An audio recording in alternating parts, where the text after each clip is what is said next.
Whistle அடிங்க. எங்க ஊரு சென்னைக்கு பெரிய விசில் அடிங்க. எங்க தலை தோனிக்கு பெரிய விசில் அடிங்க.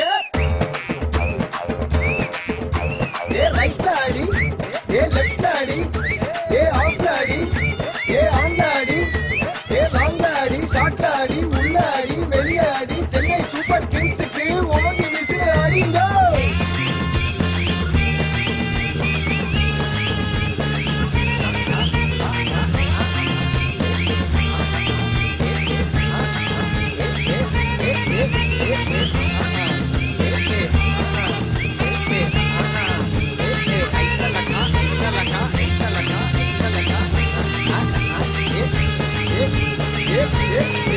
Yeah.